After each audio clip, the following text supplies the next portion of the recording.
I'm Al McFarlane. Welcome to Conversations with Al McFarlane. Today's Friday. Friday, we do the Healing Circle. We do that in association with our partners at the African American Child Wellness Institute. My regular co host, Dr. Bravada Garrett Akintanya, is not in today. And we've got other friends who are going to be with us today to engage each other on the question of health, healing, mental health. And, this is a trying time. Uh, our town, Minneapolis, St. Paul in particular, are seemingly besieged with gun violence. Not only that everybody's talking about from the police department and the recent death of Amir Locke, but other shootings just in the community and near public schools. An incident that involved a school bus driver last week driving in this neighborhood where I live right now, and a shooter or shooters got out of a car and shot through the front of the school bus, hitting the driver in the head. 3 children, uh, primary school children, were on the bus. Police came, carried the children home, and got the injured driver to hospital care. He's okay. But the thought of that is frightening, and there have been more incidences. So I'm wondering, where do we go? Well, what do we do? On the one hand, we have to be really concerned and talk about how do we get out of this quagmire of our people menacing our own people, and understanding how it happens, where it happens, and how do we react, respond, prevent that. And at the same time, we have to, in a way that's absolutely right, keep challenging those that we entrust public safety to do the right thing, to do it properly. So that's kind of what I want to talk about today. I'm pleased to have my friend Sherlyn M. LaChapelle here. She's one of the team members on the African American Child Wellness Institute project we've been doing for the past year. But more than that, she's a nurse, a registered nurse and nurse practitioner with the emergency room experience, and I think her specialty is also mental health. I believe, Sherlyn, is that correct? Uh, That's correct. I'm a psychiatric and mental health nurse practitioner as well. So great to see you again. So I wanted to tell people if let me turn my light on here because my camera is grainy. It says that might help. I'm nursing my allergies, so excuse me for that. But watching, if you're watching this on Facebook or any other social media platform, we'd love to have you involved in the conversation. So we'll be monitoring the chat on Facebook. And if you got a comment, a statement, an idea you'd like to share, please do that. We'll try to put it on the screen here. But Sherlyn, good to see you, my friend. Long time no see. That's true. Good to see you too. How have you been? I have been very good. I have been really working on being healthy, strengthening my body, which is really great. Mm-hmm. I'm happy I'm doing so well. I've focused on that with Pilates and yoga, and all I can say is it works. so keep on doing it, right? Exactly. Mm-hmm. Well, I wanted to just focus on this spate of violence we have. And how are you handling it as a professional, as a political activist, as a community activist? What's going through your mind as you survey the waterfront from both, the obvious attention that we're all giving to the death of Amir Locke at the hands of Minneapolis police, but that's just one. And in front of it and behind it, our people are being shot, killed. We're shooting each other, killing each other. And so how do you look at that entire array of things and make sense of it, just as a person, but then also as a professional, as a mental health professional? I look at many things, but the main thing for me, when I see our young people out on the street treating each other in a violent manner, I understand that that's anger and hatred turned inward. So I hate me and anybody that looks like me because the rest of society hates me. Hmm. And then the police reinforces that I'm not to be loved, liked, or cared about in their treatment of us. So one thing that I grew up in Chicago. We had gangs, they were shooting, they were doing all that. But one thing that really helped, there was an organization on the southeast side called the oh God, what was it called? TWO organization, and it provided jobs for youth. It provided tutoring, a place to go in the evening where you could use the gym, chess clubs, things like that. They had Girl Scouts, they had you name it, but they had training programs. Hmm. And that was the Woodlawn organization. That's what TWO Yeah. stood Right. for. Yeah. And that helped a lot. A lot of young people who had been in the gangs, after they got involved with the Woodlawn organization, a lot of them started seeing another way. You know, if you can get employed and you can get someone to mentor you, you can see there's a future for you and Hmm. that there's a different way to go instead of violence in the gang. Now, what I think can happen now or should happen now, there's a lot of violence going on. They arrest them, they let them go. Why are you just letting them go? Why don't you put them in a mandatory training program, a jobs works program where they literally, even if you had to put them out in Camp Ripley Hmm. and have some training programs out there where they live and they stay until their time's up versus sending them to prison. What does prison do? It hardens you, it makes you more violent, less caring about others.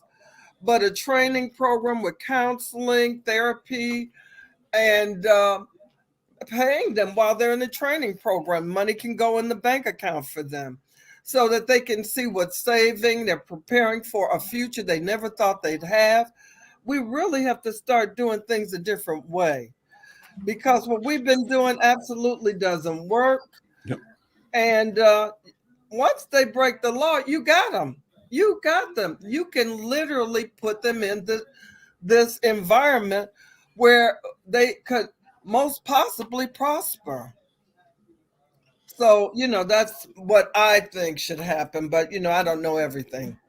Well, I think that you're certainly on the right track, Sherlyn, because we all say that there's been a marked decrease in ways for young people to be involved, to be engaged. Number one, part of it caused by COVID. You couldn't do gathering and sports and things, but even besides that, there has been a general decrease, I believe, in attention being paid to after school and school support and youth oriented, even post high school, but youth focused activity that's productive and that's resourced properly, that guides people along their areas of interest and towards the workforce or college or whatever it is. And absent that uh, uh, system of support, uh, people do feel helpless and hopeless and try to Yes. find a place where they are valued. And often that's going to be with friends who are equally, Hopeless. disgruntled, upset, disinterested, and trying to find something to do, somewhere to go. And you get this culture that doesn't have any positive direction to it. That has to be addressed. And we've dropped the ball, I believe, on that. And I hear that's what you're saying. We've had a history of doing the right thing. Somehow we let it go. We let it go. And I have to shout out to my good friend Marvin Smith Yeah. and his company. They are training young people to do things in the construction trades. But while you're being paid, what Marvin's doing, and I love you, Marvin. Aaron, you know how I love Marvin. That's his wife. But anyway, I love you for paying them what union people would get. Yeah. I love you for showing them that they are worth that kind of money if they show up every day, learn the trade, so that then when they finish, they can go out, plan a future, get married, buy a house, do all those things that they never thought they'd be able to because they started making money like people in the trades do who are accepted, and Marvin has accepted them. Well, Marvin has been doing this a long, long time. He's Yep. now heading I think, the Association of Contractors in Minnesota, as well as running the business that does that. But the point you're making is that uh, we got to look at money differently in our community. The Yes. challenge is having money, getting money to us. I've often said, Sherlyn, that too often in this society, we get the misery, they get the They money. get the money. White people make a business out of managing our pain or mismanaging our pain because they keep us in pain. And the pain can be the pain of no job or not a job that's fulfilling or productive that pays enough. Or it could be the pain of not having access to good medicine, the pain of not being able to get a mortgage, to do, uh, to begin building wealth. And so we've got situations where if we could find ways to invest in ourselves and capture investment for the development of our community, individual by individual and area by area, we'd be in the right track. But there's a resistance to that. And there's the idea when we come up with ideas that we think are solutions, we're criticized, we're questioned, and responded to. And often our ideas are looked at, poo-pooed. If they're supported in a way that they have They to fail. fail. And then somebody else, oh, look, I just discovered this, you Yeah. know, and that person comes up and puts a grant out request and gets $1 gazillion. Same way as saying, you show up, oh, look, I just discovered a continent. It's the same practice, right? Of Yep. coming upon something that exists that can work and deciding that you're the one that is the author. Az, I think Yelly, I know Yelly is in the waiting room. If you can bring him in, there we go. Yeah. Hey, brother Yelly, how are you? How are Hey, you, sir? Hey, Sherilyn, how are you? doing good. Good to see you. So we're just talking about the question of the apparent rise of tension and crime in the community and violence, and how do we? I asked Sherlyn, as a nurse practitioner and as a mental health expert, how do we begin to equip our families and our neighbors, our neighborhoods, with the tools to not be depressed and to not feel hopeless, but to feel that we have to double down on creating solutions and that we have the solutions. And we simply have to keep mobilizing ourselves and pressing the political and financial and educational apparatus and make it respond to our interest. So that's kind of what we're saying. You're welcome to jump in, Brother Yelly, Thank you, sir. with your thoughts. Actually, earlier today, before the show started, and I'm sorry Mhm. for coming in late. Before the show started, I was reading about the young man, the quarterback at North High, Mm. young man that basically, couldn't make it as of yesterday. Mhm. And I kept thinking, there was supposed to be this group that patrols that intersection. Mhm. And at least that's according to the report that I was reading. Apart from the fact that I was so depressed because of this young man's death, Mhm. how many do we have to lose? People with, with aspirations, people with stuff to contribute to human being, to the human race. How many of them do we have to? So I'm not blaming the group that wasn't there. They said they've been there every single day except that day. Hmm. Is that a coincidence? Even whether it's a coincidence or not, what is going on in the community? Why is it? And I've been listening to your comments, both of you, and this issue about why people making profit out of our miseries. That's not new. Nope. But then the question is, what are we going to do? But the point then remains, why are we killing each other? Hmm. Take a minute, if you would, Brother Yelly, and tell what you read about the story of the young high school student. Some people Oh, might not be aware. Sort of review what you read about that for our listeners, what if you I would. read about it was this: that he was shot, The details were kind of really sparing. He was shot. He was shot at the intersection of Golden Valley and Penn. This Mm. was yesterday or day before No, yesterday? it was 2 days ago. Two He was days in ago. the Right? hospital. He actually died yesterday. Okay. Then there was another guy that died on Wednesday. And what I read from that piece was that like this year alone, there's been about 8 fatal shootings in North Minneapolis, or at least of black people that have been there, and these are mostly children. So what I read was that, you know, it was the coach that was basically announcing that this guy passed away. This young man who has so much to offer, who has so much. He was even almost like a straight A student. What else can you ask? That's what I read. You know, frankly speaking, you know, the details of what I just kept thinking. This kid had parents, had siblings, had classmates. It's just the loss to all those and to the community itself. That's basically what I was able to get from the news. Everything else is just like blurred to me right now because I was just so depressed about the whole situation. I'm like, just what can we do to stop this insanity? Well, I think that's the question of the day. You know, what do we have to do, and how do we do it? So I'm going to ask if there's somebody listening that wants to be in the conversation, either on Facebook or on YouTube. Send us a note. We'd like to bring you into the conversation. Dinah, thank for your comment. Others that are listening, give us some feedback, suggestions, ideas. Challenge us if you have information that you want to share. Put it in the comment section, either on YouTube or on Facebook, and we'll share that. And if you want to be on the program, we can send you a link. We'd love to have your voice, to have you participate.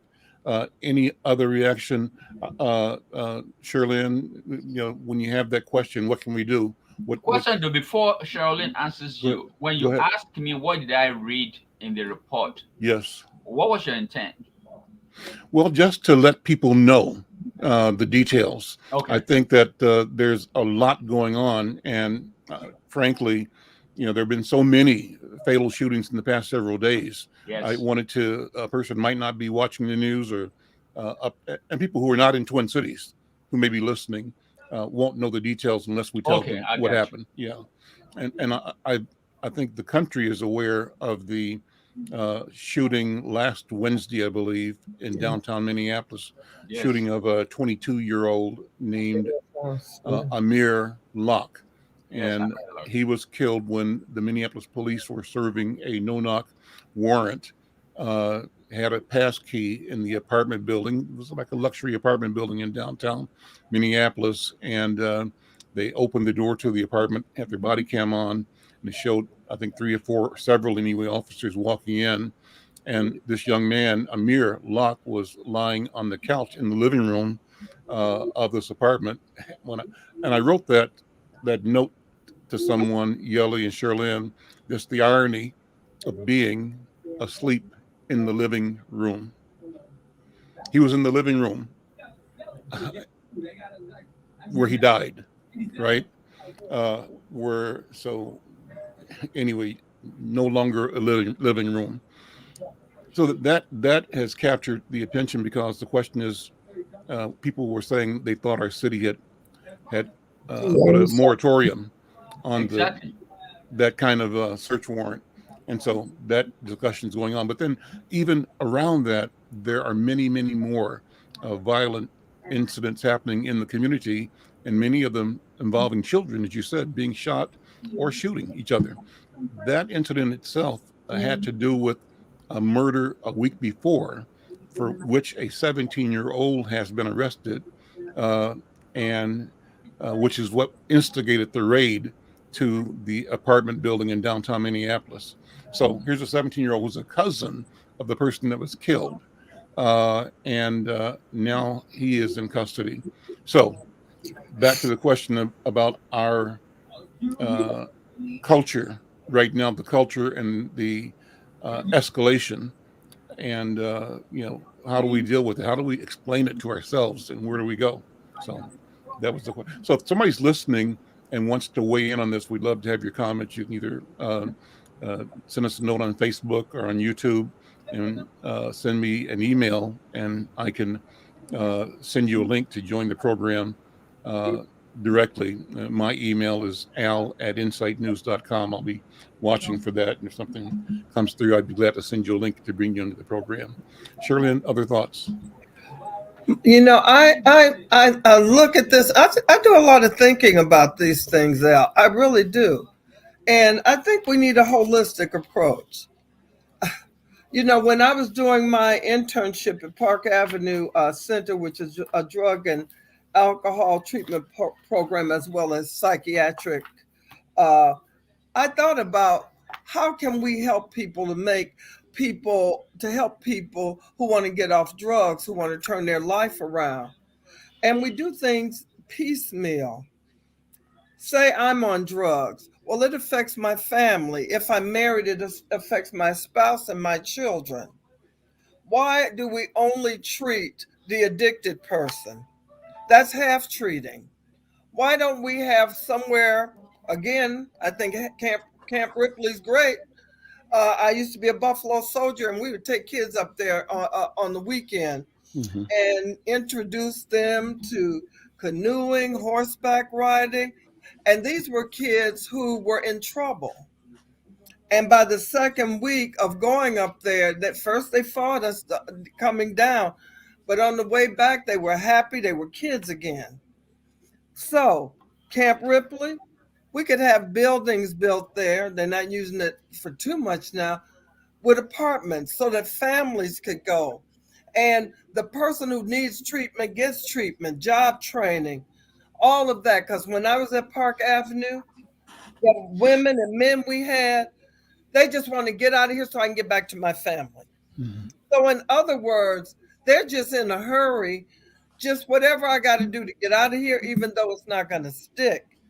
But what if we provided that? They were there with their family. The family needs therapy too, because they're going through a lot, living through that drug experience of a loved one.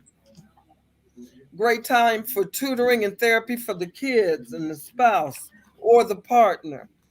Great time for job training and mentoring for the children, mentoring for the parents, teaching them how to parent. You know, we put somebody somewhere and we give them therapy, talk to them about being off drugs, maybe give them some Suboxone, but none of this has changed, and all the stressors while they're there, they're only half in because they're worried about everything that's out there, and I got to get out of here. So that needs to be removed. I just think of things in a holistic manner. If I'm going to be successful, I need food, I need shelter, I need a job, I need people who care about me, and I need health care. You have to have Maslow's hierarchy addressed, otherwise, nothing is going to be successful. So I don't know. I just think, honey, we need to get Camp Ripley whipped into shape for things like that. It could be a study grant. The U of M could look for a grant with the federal government. Mm-hmm. I mean, I think it would work. Mm-hmm. Well, You, go you ahead. know, brother Al and my sister Sherilyn. Sherilyn just talked, and I wish Dr. B was here today. Mm-hmm. I know she's in a CE class. I wish Dr. B was what Sherilyn just talked about, the holistic approach. Mm-hmm. I need to eat, I need job. That's basically talking about the African American model that we use at African American Child Wellness Institute. She just talked about the whole thing without naming it that.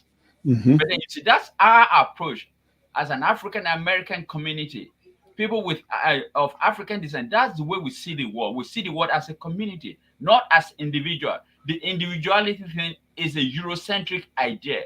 That's what they teach graduate students when they go to clinical. I mean, when they go to mental. I mean, what do you call a behavioral science program? When they go to clinical psychology program, that's what they teach everybody. It's a Eurocentric approach to teach, but then that doesn't apply to our community. We talk in communal terms, we work in communal terms, we depend on each other, and it's not just one. For example, Dr. B will say this all the time. when clinicians go to, I don't want to name names, some of these legacy organizations that supposedly are working with the African American community, the same one that will undermine what African American community is doing to help ourselves at DHS or at MDH, they undermining the job or the work of African American providers Mhm. by taking money. They say we are committed to diversity, but what they are doing is undermining every single policy or program that favors and work for diversity community, that works for the African American community, that works for the BIPOC community. For example, when people come to our clinic, an average white clinician, they will pull in the kid, and that's it. But then the kid doesn't come by himself or herself. The kid comes within a concept called family. They don't talk to the parents. They don't talk to the mom or dad or the siblings, as they are not, as if they are not related to this child. So that is the biggest issue with us, and that was why every single month after shows like this, we get bombarded at the African American Child Wellness Institute for people wanting help from our center. But then the program from the state that is supposed to be helping us grow our own clinicians is being undermined by people, organizations like NAMI that professes to support diversity, but all they're doing is trying to take money and give to all these legacy organizations like Washburn and Wilder that basically don't want to be accountable to the Black community, but they profess to serve the Black community. So the holistic approach that Sherilyn was talking about is the way that applies and that works for our community. And that's the only way we can resolve some of these issues. We need to work with every member of the family. When somebody comes into a clinic and said, I have this problem, 9 out of 10 times, that problem is not just about him or her. It has to do with the whole family. Because you don't have problem with yourself. We have problem with members of the family. So Mhm. you're talking to that person and talking to the people they have problems with, that you're really not dealing with the issue. And their issue is not related to just one item. It's related, like Sherilyn said, food, healthy, and you being healthy, work, all sorts of these eight eight elements within the life of an individual that model that we use at the center talks about. Everything that Sherilyn does, they are all the eight models or eight items within that circle. African American Child Wellness cycle that we use to treat clients. So again, when the Eurocentric way of thinking, Eurocentric way of behaving, Eurocentric way of treating African Americans is what people are expecting us to use, then we're going to continue to fail until we have our own way of dealing with ourselves. And the government that claims to support the diversity in this state truly supports programs that help us grow supervisors that are African American. You see, a lot of people think that just because you're African American, when you go to a school, to all these schools that are majority white, they're going to treat you the white way of dealing with things. So Black people, just because they are Black, doesn't make you culturally competent. You have to be taught by people. You have to be deliberate in the teaching of people, including white and Black, pink and yellow, on how to deal with us. Until you do that, we're going to continue to fail. And if government truly believes in helping us, they need to fund programs that help us do that. I want to shout out to Rosalind Robinson. This is my sister. She sent a note in saying on Facebook, maybe we need a barrage of services like Marvin Smith's program and like Miss LaChapelle mentioned, but we need this before young people catch a case, and maybe that would change the trajectory. I think good. Thank you for the comment, Ross. Thank you for watching, and hi to you and my sister Patricia and my mom, Queen Mother McFarlane, all there. Thank you all for watching the show. I think you're right. I think, but it's not a question of before they catch a case or after they catch a case. It's a question of everywhere. We need the services before, and we need them during the crisis mode that people find themselves in, and we need them after, as they try to come to restoration in the community. Yeli, as you were speaking, it reminded me, it took me right back to what I call the wonderful experience I had in Ghana. I went there as part of the Stair Step Initiative some long time ago, but we went to a court in Accra. It was a regular court, and I wrote about this because it was almost like a caricature. It was, the formal civil court. The judge had the flex hair on, flex, Mm-hmm. and then the robe. The wig. Yeah, the wig, George Washington wig, right? And I Yes. think the lawyers might have had them on too. I'm not sure, Yeah, but it's a colonial mentality thing. we were sitting there saying, this doesn't make sense.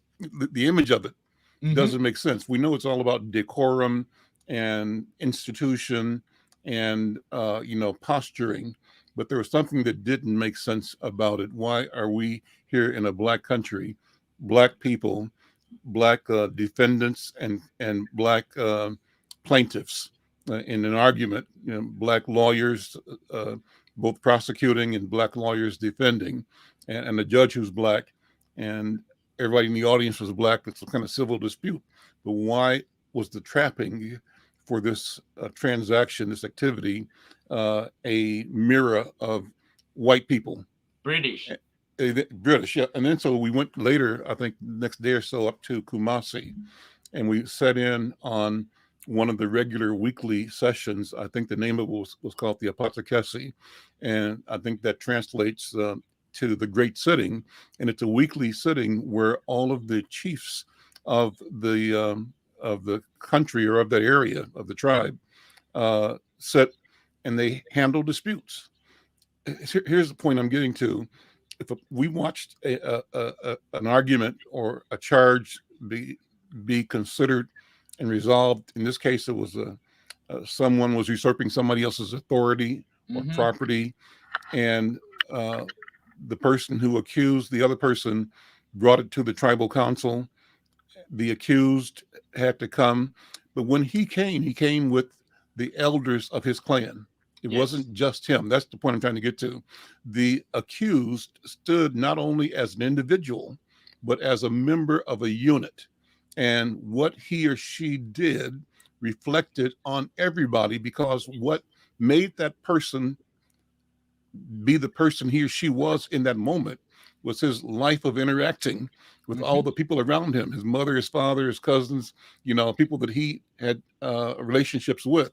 And the same was true of the plaintiff, right? Who said, I've been wronged or robbed or whatever. And so both families had to come and stand in the center of the proceeding. And the elders from clan to clan to clan around this huge room argued and weighed in on the merits of the charges and made recommendations. And when they found a decision in the case, guilty or not guilty, in this case, it was a guilty verdict, the entire family of the charged had to go out and discuss what the guilty verdict meant, because it affected all of them, not just the individual perpetrator. That's Yes. the point, Shirley, I think you're saying. How do we figure out another way of looking at both our needs, our challenges, our strategies, and our pathways for movement, and recognize that they are not individualistic, but they have to do with the entire family, and the family means the neighborhood. Neighborhood means the community. How do we create that that connectivity between us and among us, so that we're not lone wolf actors, so that we are acting both aware and guided by, even restrained by, or propelled by the families that we come out of? Our honor is a part of this conversation. So, and then, as you were saying, Shirley, get kids over to Camp Ripley, the base. I had once had this idea, because I so enjoyed the visit that we had with Stair Step into Ghana. Wouldn't it be phenomenal if we could take hundreds Yes. or even thousands of children from this community as a Yes. rite of passage to sit in a community circle and have an exchange as well? Students from there come here, so we begin to know each other in a Yes. legacy and historical and cultural context and begin to talk about different ways of being with each other that don't involve killing each other, that involve seeing the goodness, the greatness, the godliness in each other and building on that. That's what I think. What do you think, Brother Yelly? Well, I've been everything you've said. Every time you said it, I want to say something about it. Every time you said, I want to say something about it. So I've been, I've been basically just waiting and waiting and waiting. You see, one thing about African countries, and I don't know about every country in Africa. Mhm. Please, that's what do you call it? Uh, Generalizing. yeah. Well, now actually, I'm trying not to generalize. That's a disclosure, a full disclosure on my part that I don't know a lot of it about African countries, but I know a lot about at least West African countries, the ones that I have been to, the ones that I Mhm. have observed, and the ones that I have friends in. So the issue is this: the colonial mentality that is being displaced in those countries are various. For example, the way the lawyers, the dress, it's, excuse my language, it's stupid. Mhm. Because if you live in a hard country like Nigeria or Ghana or Syria alone, why in the world will you be putting all those hard stuff on and putting all that wig on your head? But the question is, where you visited, where laws, I mean cases are actually discussed by chiefs. We used to have issues long time before the white man came to Africa. We used to resolve those issues amicably. Mhm. But then the mass media in the Western world will want to see quote quote black Americans hate Africans. Mhm. Africans hate black Americans. Mhm. And to a certain degree, they've been successful. But then when, for example, when I see some Nigerian who say anything negative about quote quote black Americans, I'm like, what the hell are you talking about? Excuse my language. Where are you from? And who perpetrated all this slavery stuff? Sure. Mhm. Members of your family? Mhm. Eh? So you cannot absorb yourself about the slave trade, Mhm. then come here and be partaking in the resources that is for quote unquote black Americans, and then you can complain. I say, just shut your mouth. You don't have the authority to be talking like that. I do that all the time. But what really gets me though is this. We continue to we continue to see this hate among each other. People saying black Americans are not Africans, Africans are not black Americans. Regardless of what anybody says, what is in your gene is your gene. You cannot change it. If Mhm. you are stupid enough not to see that, then you need to go back somewhere and go learn your history. Mhm. The issue then becomes when you say that, if we can take these young kids as a rite of passage to observe what is happening in those societies, we'll be more than better off. But then the mass media, the Western mass media, they don't want us to do that Nope. because it is a divide and conquer rule that they've benefited from and they continue to do it. As long as we remain divided, then they benefit. Until we realize that and start treating each other as brothers and sisters that we are, you cannot contest it. And I don't care who you are, you Mhm. cannot contest that. Until we see ourselves like that and relate to each other like that, we're going to continue to have problems. I'll tell you one more thing, real quickly. Go ahead. Take your When time. I go to the Take your store, time. yes, when I go to the store and I see children misbehaving, especially black children or African children or African American children, when I see them misbehaving, I stop them right in the middle of the store. I say, you need to stop misbehaving. And you need to either listen to your mom or listen to your dad. Your dad is doing this, your mom is doing, they're trying to take care of you, and you know what? They just stop short, like in the middle. They just say, sorry, they behave. But then, how many of us are willing to do that? Because Mhm. I've seen in some cases when I say that to some kids, their parents just look at me like, "Who the hell are you to be talking to my children?" Mhm. But those are the exceptions. Most of the children and most of the parents they thank me, and even some Caucasian people, I will do the same thing to them, and their parents will come to me and say, "You know what? What you did to that child was not only excellent. Thank you for doing Hmm. it, and thank you for for having the courage to do that." But then that's the way I've always seen everybody. If like I've said this, I don't know whether it's on this show or not. if people truly believe that Adam and Eve actually are the first two parents in the world, then anybody who is racist, anybody who doesn't believe that we are brothers and sisters, is either, I don't even want to use, ignorance is not strong enough. You know, if you believe that, if you study the Bible, for people who believe in the Bible or who believe in the religion, if you study the Bible and you believe that Adam and Eve are the first two creators, creations in the world by God, and everybody else, their linkage is to those two people. How in the world can you hate somebody because they migrated from that Adam and Eve spot, either southern or northern, where the condition in those places require that their skin is able to protect them from the ravage of the weather. If you believe in the Bible, then you know we are all one people. Right. And if you believe that we are one people, why will you be doing something that is racist, that has negative impact on other people, and you benefit from it? Like this judge who signed that warrant. The city is supposed to be in a moratorium about no knock warrants. no knock warrant. How in the world did they get him, that racist judge? How did they get him to sign that? A lot of people are going to answer for that. But then that's what we have.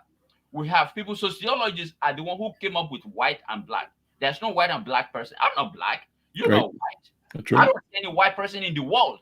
And I don't see any black person in the world. Nope. But then sociologists came with those to rationalize their behavior, to rationalize their slave trade, to rationalize making other people inferior while they take advantage of them. So having said that, we really need to see each other as equal. We need to start treating each other as equal. And the people in the black community, especially in the black community, we need to teach those children. I'll tell you one Reverend Galloway, Dr. Galloway. You know, she participated in this program with kids who are quote, the at-risk children. She told this story to Dr. B about 3 days ago. So while she helped those kids, she would hug them and say, I love you. And these are at-risk kids. So she was just on the street. So one of these kids, listen to this now, Brother Al. One of these kids had actually gone to college and graduated from college. So last week, he saw Dr. Galloway, and said, "Hello, ma'am." And the woman was like, "Do I know you?" Said, "Ma'am, you don't remember me? You remember what happened? You saw us, you called us, we were trying to cause some trouble, you called us, you hugged us. I've already gone to college, I've graduated from college." So Pastor Galloway asked, "Where are your friends?" Unfortunately, he said, "All of them are dead." Wow. The boy remembered the good deed that they gave him the opportunity to go to college. He told her that hug alone changed his life. And we need to do more of that. Absolutely. What a wonderful story. Our sisters keepers. Yeah.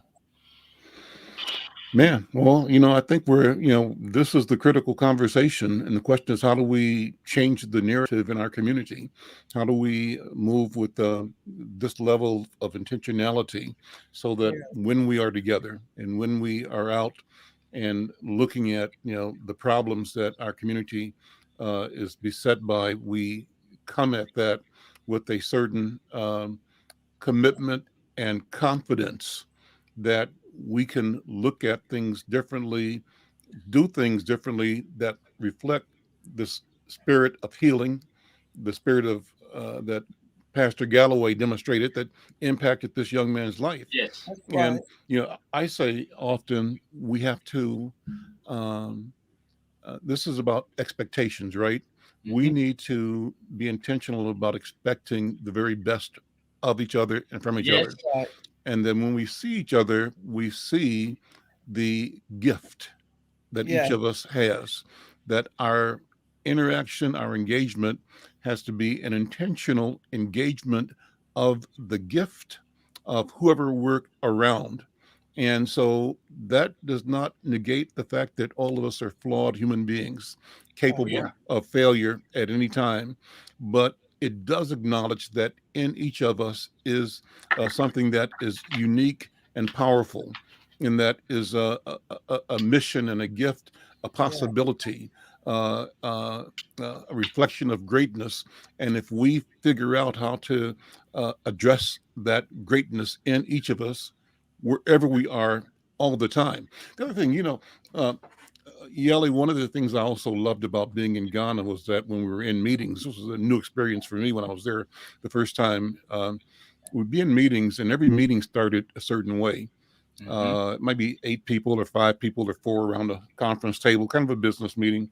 And whoever was leading the meeting, the convener, would first of all acknowledge the ancestors always, and in acknowledging the ancestors would say or declare his intent to speak clearly and truthfully, Mm-hmm. Yeah. with the ancestors as a witness. Then he or she would also then acknowledge the elders present in the room. And if there were kings or chiefs, or queen mothers in the room, he would acknowledge them and then acknowledge any elected or public officials that might be in the room or business people and acknowledge everybody else who are all here part of this conversation. But there was a process. It took a minute, and as each person who started with the same kind of protocol. And so the protocol was a way of engaging each other and elevating the conversation, of focusing your comment at a level that hopefully would diminish the potential to be petty, backbiting, Yeah. uh, uh, things like that that we often can easily fall into. And Hmm. so, protocol. And I'm Yes. thinking that one of the things we need to do is figure out how to reestablish protocols among us, teach them like they teach Yes. catechisms in school, right? Simple ways to do things that are tried and true.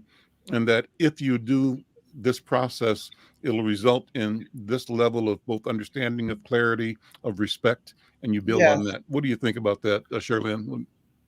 I think absolutely. I've been on the board of NIDCAD for almost 20 years. That's Mm-hmm. Network for the Development of Children of African Descent. And we Giovanni Ford. start, Giovanni, yes, Mm-hmm. God bless him. And we start every meeting acknowledging the ancestors and acknowledging Mother Africa and acknowledging that we are children of Africa with ancestors who have done great things, and Mm-hmm. that through them, we too have been anointed to do great things. One of the things missing is the Eurocentric model here, where we disrespect and um, our elders, and it's almost like after a certain age, you might as well roll up in the ball and die. You suddenly become brainless. Mm-hmm. You suddenly become helpless. We don't want to hear from you because you got nothing to add. You're thinking that old stuff. Well, hold on. Our brains don't stop working, and we take Yes. in new information all the time and synthesize that while comparing old tried and true methods to come together with a new paradigm that we should try instead of kicking the horse in the same old way and expecting a different outcome. For me, I've graduated from and finished my program months ago, got my board certification. Guess what? I cannot find a job as a psychiatric NP. Hmm. Mm. Hmm. And I got plenty of experience and everything else. But like other students who have graduated, but there is age discrimination. Mm. They don't ask you how old you are. They ask for a copy of your driver's license. Yes. Which is wrong. Right.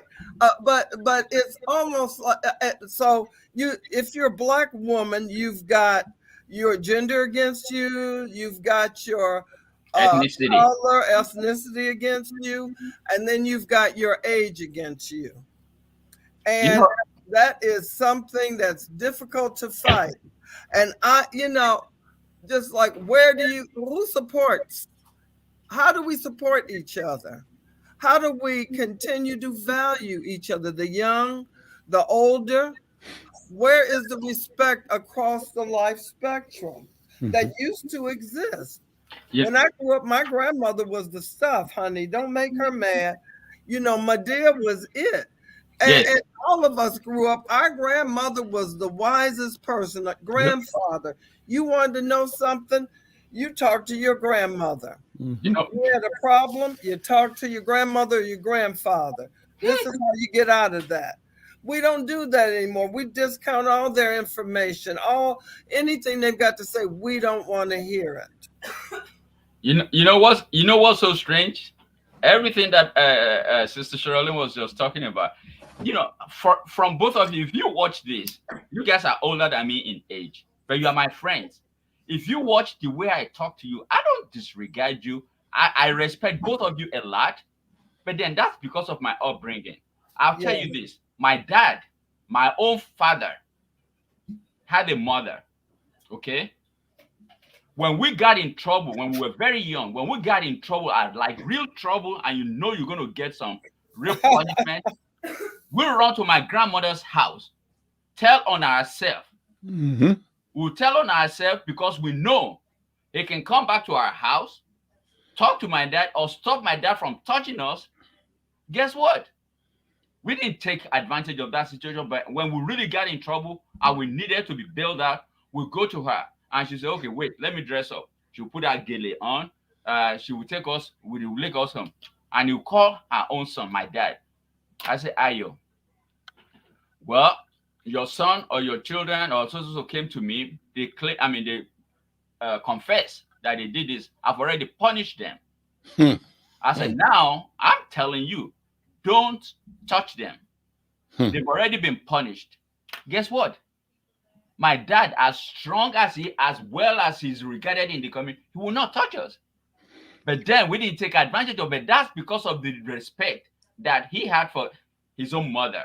Hmm. That's because of the respect I had for my dad. I was so Hmm. scared that I was going to get, I mean, just lambasted. Guess what? I had a trump card. I ran to my grandma, who is the elder of my dad. Hmm. And my dad will not touch us. If we can teach that, you see, that's the African way of dealing with people. Hmm. Age is just a number, but age in Africa or most part of Africa is treasure.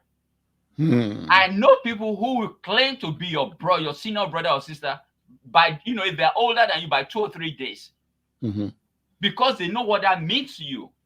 It's respect. Age is respect. Age is wisdom. Age is what the society needs. But like Sherilyn was saying, here in this country, when you get to certain age, they just discard you like you are some material.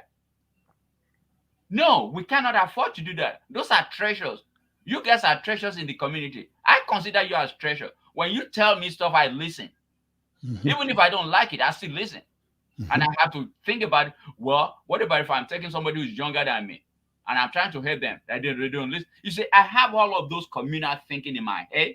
Every time I see you, every time I see Sherilyn, and every time I relate to you, that's in the back of my mind. I cannot afford to insult you. I cannot afford to mistreat you. I cannot afford to even curse in front of you.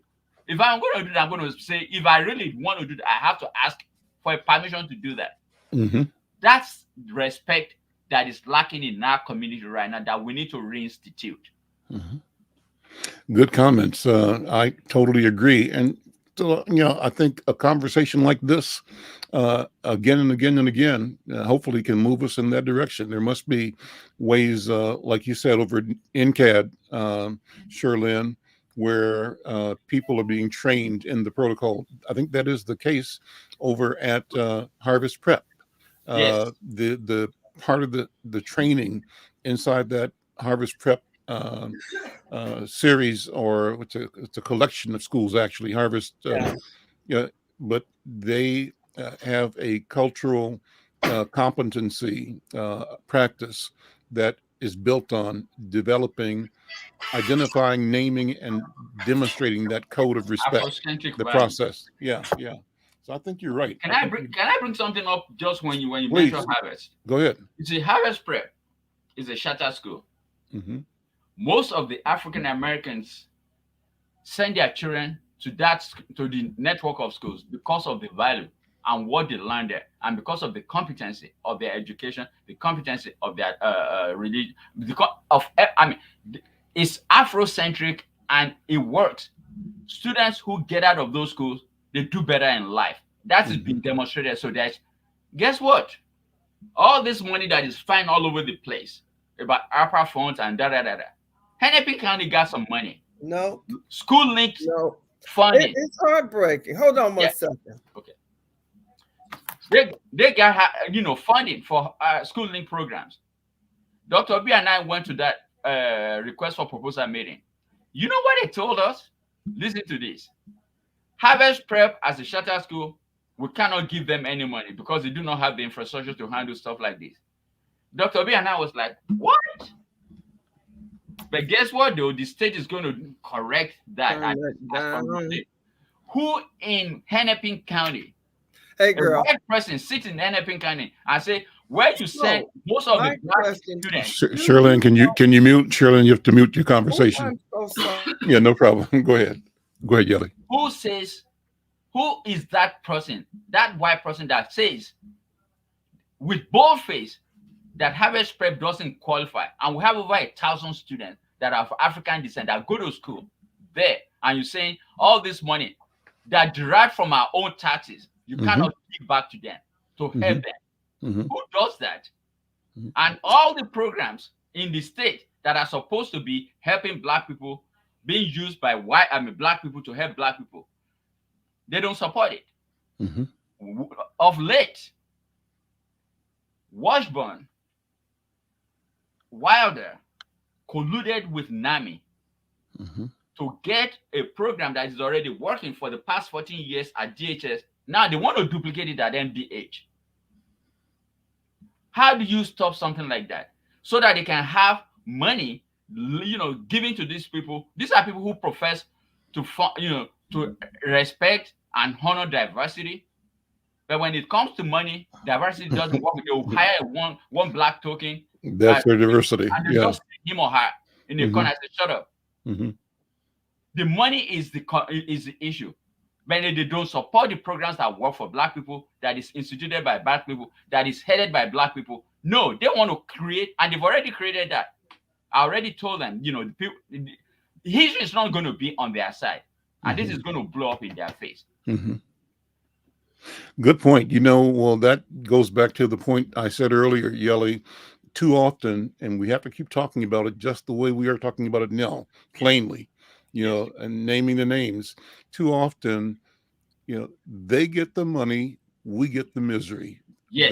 They seek and organize resources, funding for their children, their cousins, their neighbors, their people from the Iron Range. They train them to be experts on black people, people who have no connection. They come in and do 8 hours and then leave, but they're not part of our community.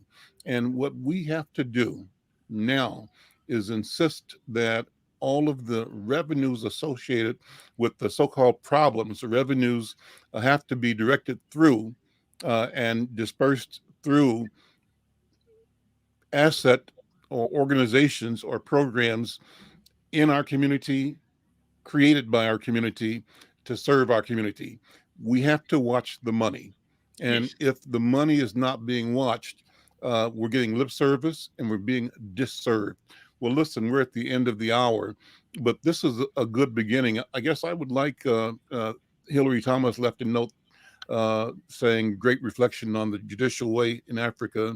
And thanks, Rosalind, for your comment and others as well. But we want to expand this conversation. I really want to figure out how we can have a conversation about revenue streams, about problem solving money, and the problem of our people, our organizations, our businesses not getting the money we need to solve the problems in our community. And in fact, how our community's problems end up being a profit center for people outside of our community. That's what I want to talk about, and we'll do that down the road. Yelly Akinsanya, brother, thank you so much. Good to see you, man. Thank you, my senior brother, my Egbon. Ebon, And Yes. then I have to find my note because I'm trying to learn word by word for the dictionary some Yoruba, Ebon and is my elder. I sent you a note in with a greeting in Yoruba a couple I of saw days that. ago, but I have to read it because I can't remember what I wrote. So You're doing the good work. You will. David Grant says thank you for this. David, thank you for watching. We want to share, we want to grow this conversation. And David, I'd love to have you on this program. Hillary, I'd love to have you on the program. Just having an informal conversation. It's not scripted, and it's what we're thinking about at the time. We think there's value in just the fact that we are talking to each other, Yes. and that talking to each other is something that we should do more, and in a way that's very public, that reveals our confidence and even our hesitation. We're human beings. So anyway, thank you, Brother Yelly. Thank you so much for being here today. Thanks, Hillary Thomas. Thank you, David Lawrence, and others. I'm Al McFarlane. We'll see you next time. Bye-bye.